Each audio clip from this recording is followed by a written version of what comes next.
Good afternoon. I was just sitting here. I've been sick, and well, there is also a substance involved. I've been drinking. Okay, that's what old alcoholics do. But I'm sitting here thinking all these things, basically talking to myself. I'm actually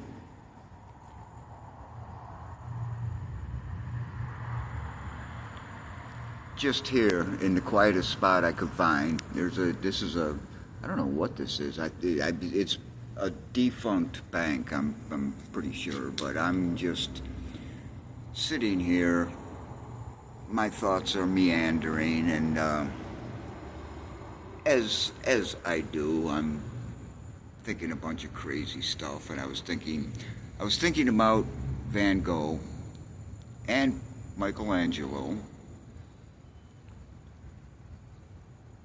But can you imagine what it's like to dedicate your life to laying on your back and painting the Sistine Chapel until it destroys your health? I mean, yes, that's some of the most beautiful art humanity has to offer, but it killed him. But then again, I was thinking about Van Gogh. What was it like? What was it like to be Van Gogh? And just he kept getting money from his brother Theo. I understand. So it kept him going. And I can appreciate this. I've been known to imbibe. So he was a drunk, and I think he hung around with Gauguin, and there was a whole group of them. But even I remember this story that and I don't know who actually recorded this story, which would have been just an observation and pen and paper back then. But Van Gogh would walk down the street, probably carrying a canvas and a bunch of, art tools, and kids would throw rocks at him. He just was so bizarre. Everybody made fun of him.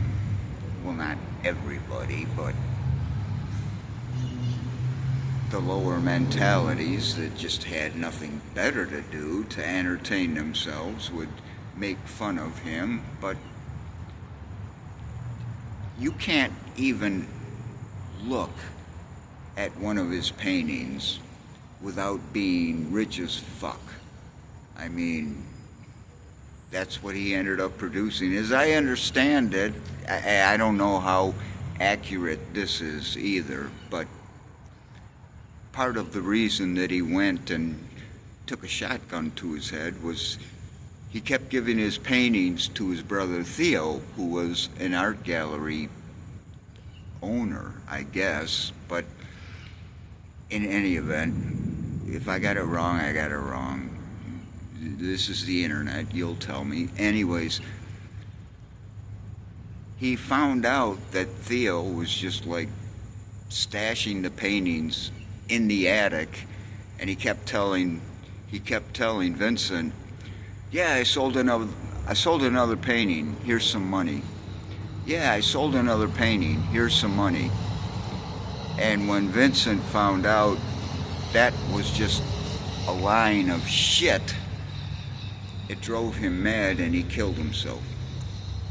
That's, I think, just one theory. I don't know if that actually happened, but it sounds plausible. So, hey, I'm an artist. I know what it's like to be crazy. I know what it's like to work your ass off